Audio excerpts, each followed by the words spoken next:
I'm here today with Carmel Glenane. Thank you so much for coming and talking with us. Thank you, Delphi. It's a pleasure. Now, tell us, what is it that you do? What I do is I work at many different levels. I'm an author. I'm an author of 4 books. I'm a teacher and I'm a healer. The first thing I do is, on my business card it says author, so I write. And I am an author of 4 books, currently the 5th to be published. The first book is The Alchemies of Isis, Embodiment through the High Priestess. The second book is called Awaken Your Immortal Intelligent Heart. The third book is for the masculine, for the divine masculine, Awakening Your Divine Masculine Embodiment through the High Priest. And the fourth book, The Miracle of the Mysteries. And as the miracle of the mysteries are revealed, they're revealed through the secret heart. These are the 4 current books I have published. They're globally published and internationally distributed. Now, I have a 5th book. It's being alchemized, it is finished, but my publisher said, no, get to Egypt, more secrets there before we have it ready for print.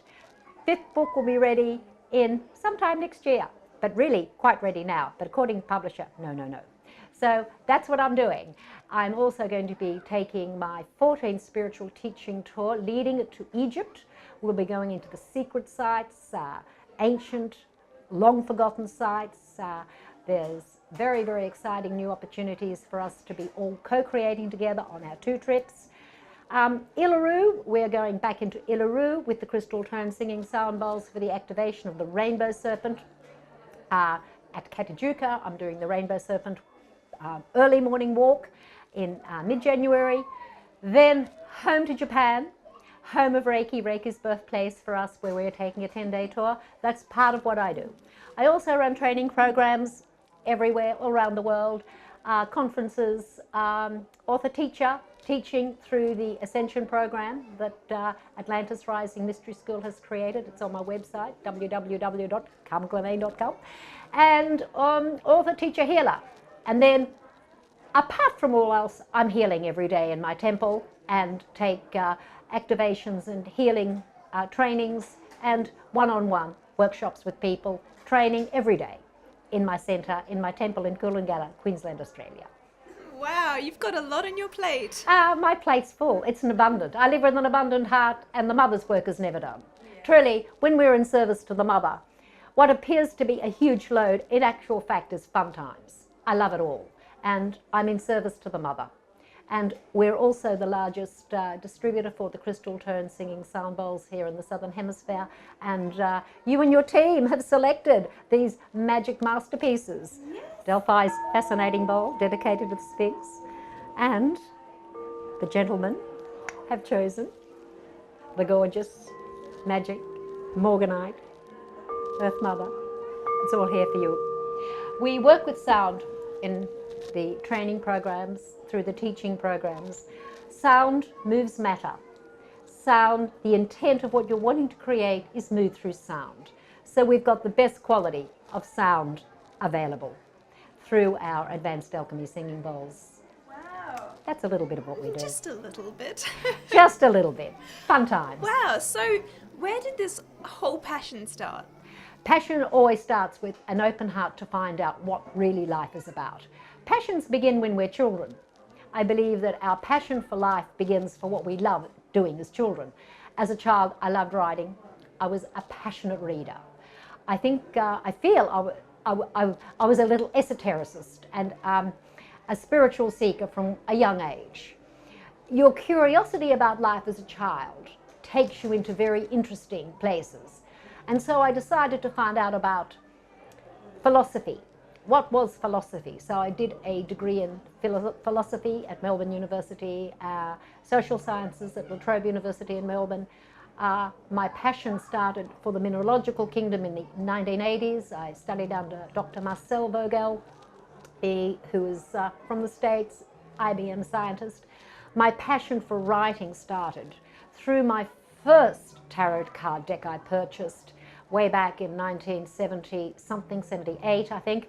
And then I began studying the tarot whilst I was at university. In fact, I used to write university essays using the symbology of the cards. Blake's poetry suddenly seemed easy after I started working with the tarot. So the tarot became a very powerful co-creative tool.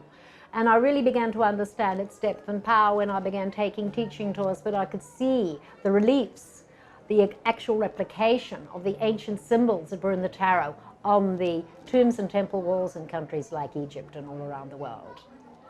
Have you had different teachers leading you and teaching you these different things? You know, you're Uh, very spread out. I'm very spread out. I have not a direct earth teacher.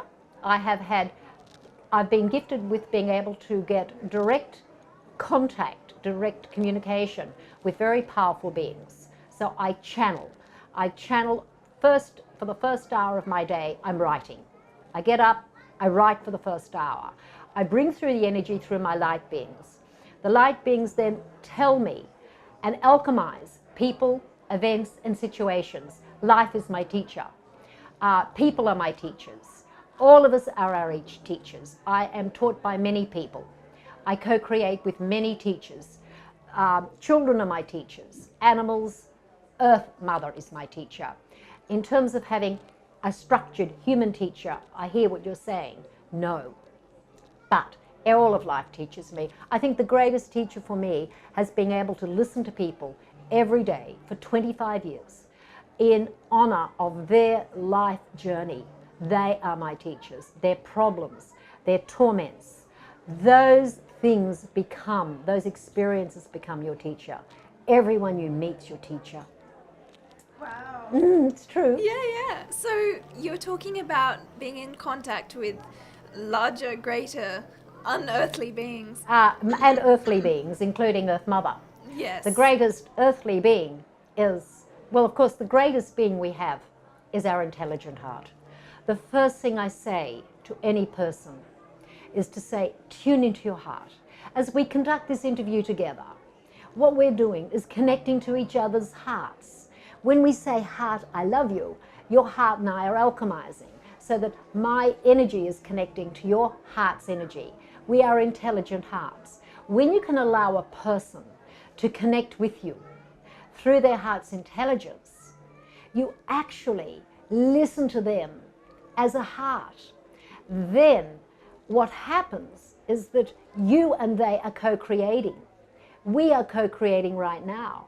And the heart's intelligence of all those who listen to this amazing podcast that you're giving is helping them and their intelligent hearts too. So that's how I see all of life. The greatest teacher is our intelligent heart. When it's opened to receive love, it is the alchemist. Forces come through when its elements are balanced. It is a great brain. Our hearts are brains. They have amazing brains. And they are the biggest hormonal gland in the body.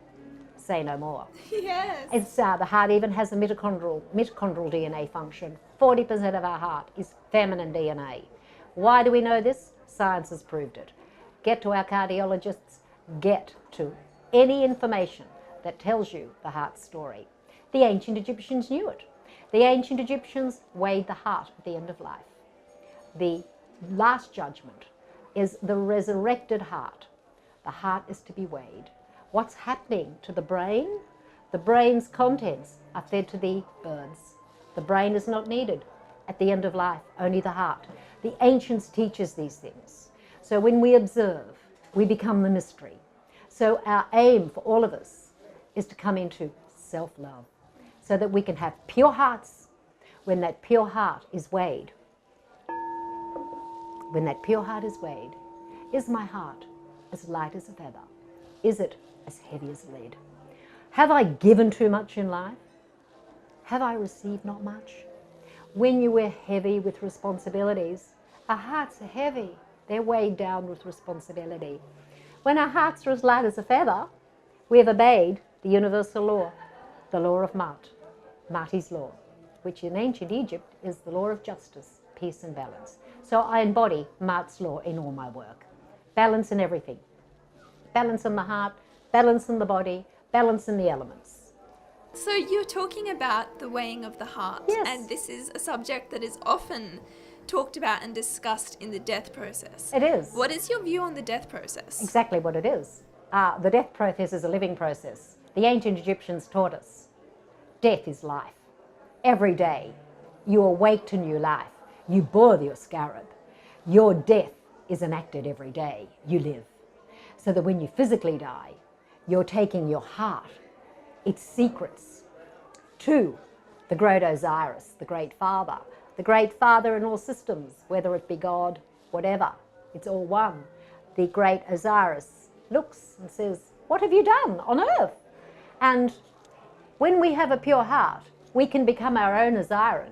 We actually judge our own hearts. Where I say, well, I've done this, I've been doing this every day, I feel my heart is in good shape.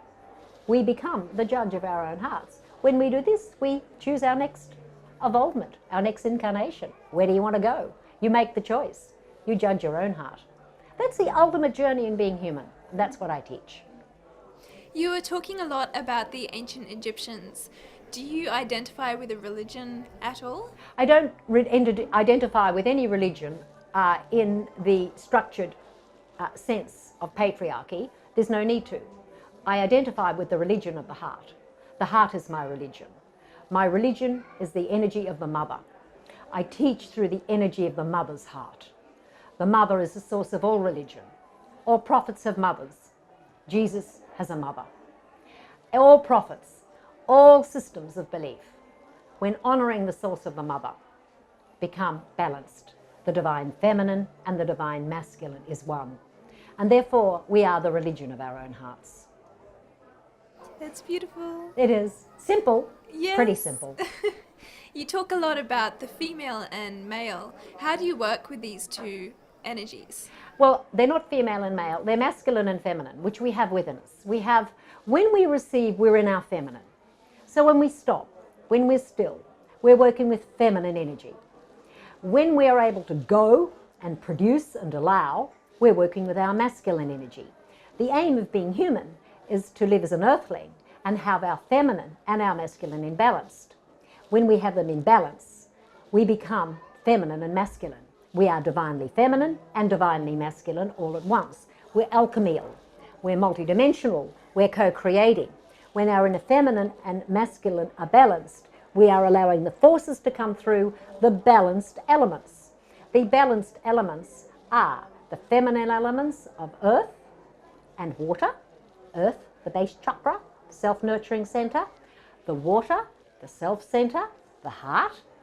The masculine elements, the fire, the belly, the self-respect center, and the self-realization center, the head and face, the throat chakra. That is another air, that's the air element. Air and fire are masculine, water and earth and water are feminine. So our masculine and feminine is how I see the vibration of divine feminine and divine masculine, rather than male and female or men and women. It's not about that. It's about ideally balancing your inner self to be able to co-create as a self-regulating being. And can you relate that at all to events in the world and, you know, the destruction of the earth? Well, of course, the earth isn't being destroyed. She's been around for 3.5 billion years. She's not destroyed at all. We are destroying each other as a species. Earth is fine. It was a huge snowball before Earth's human life started. We started as a simple organism. We started really as algae. She was a huge snowball before this. A little bit of ice melting created plant material. So it's not really about Earth. She's been around for 3.5 billion years. She doesn't need to worry about it too much. We just will come and go. You know what I mean? So I think we are the ones who've got to look after ourselves. We are blessed to live on her. She doesn't care. She's cyclical. She's destructive. She's been around much longer than us. We are gifted to be living in her incredible beauty. However, she knows that we can easily destroy ourselves. But she will go on. She won't die because we do. That's just the greatest sense of egotism, to think that Earth, a cyclical being who's been around for 3.5 billion years, really. How long have we been here? Yes. Got it? Yeah. There's a very important theory Get a roll of toilet paper. I love this. They do this in some ancient place in Australia. They do this. I'll tell you about it later. A huge toilet roll. Imagine a long toilet roll. Guides do this in ancient sites. One sheet of a toilet paper is human. The rest of the toilet roll is Earth Mother. Now you roll a toilet roll right out to the end. That's how Earth Mother is. Long. She's been here. We are one sheet. Wake up, humans, because that's how long we've been here. And when we're here, for the length of time we're here, we must allow ourselves to create with our intelligent heart. That our heart has been given a gift to live on this extraordinary planet. We are in service to the Mother when we look after and awaken our immortal, intelligent hearts. Hearts, we love you. Oh, humans, unite to love your hearts, and then you can enjoy being here. You were talking a lot about taking tours through Egypt and Uluru and things. Many sites. I've been teaching and taking anchoring with beautiful singing bowls in many countries. Peru. I've been to many countries. I returned to Egypt. And have done so since 2001 every year. The reason why I go to Egypt is because, to me, it is the most powerful, transformative energy that I have ever encountered for me. This is because it opens the Kundalini, the Sekam Sahu, the Sekhmet energy. It is extraordinarily transformative. The moment you arrive on the Giza Plateau, which you have chosen today for your bowl, you are truly in the heart of your own Stargate. It is an extraordinary process to witness in all the tours I've ever led with groups. In the books whose teachings have come from this sacred land, it is a reverential, extraordinary energy. The Egyptians told it to us through the tomb walls, the reliefs and their burpas, their sacred ancient places of worship. They showed us exactly the template for living through the heart's intelligence. The secret heart of Egypt, the Osirian well, where the flower of life is there, incised in the Osirian well, over 10,000 years. Pre-pharaonic, yes. The Egyptians have the secrets. Look with your heart's eyes and you'll see the mystery, which is what we teach in Egypt. And speaking about the heart and the heart's intelligence, you're here today at the O Heart Festival. I am indeed. Yes, how's that going for you? It goes beautifully. How could it not go for me? You see, the beautiful thing about, given the gift and responsibility of creating with Earth Mother in an incredible Garden of Eden here in northern New South Wales, it is truly, as I was driving through the beautiful land here, and the rivers and Mount Warning, and just seeing this incredible spectacle. It is a Garden of Eden. Just to be in this area is living in paradise. The people here today are friendly. They're happy because they're living with the earth. You can see they've come from the earth and they're connected to the earth. It's a joy to be here. And to express that and be able to invite other people in Absolutely. and bring them into that current, it's such a blessing for us as well to be invited into that. We all are, and we all are co-creating together here. There's a very bigger picture that's going on, and there have been some wonderful people to create this incredible event. People who are devoted to their land, to its secrets, and are generous enough to share it with the public. We are indeed blessed to the community here who've created this incredible O Heart Festival. And O Heart, we love you all. Well, thank you so much for coming and talking with us today. It's been such a pleasure. It's my pleasure.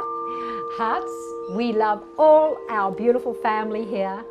Hearts, we love our team here who've allowed these magical bowls to co-create. And allow. Law of abundance. Allow for an abundant heart.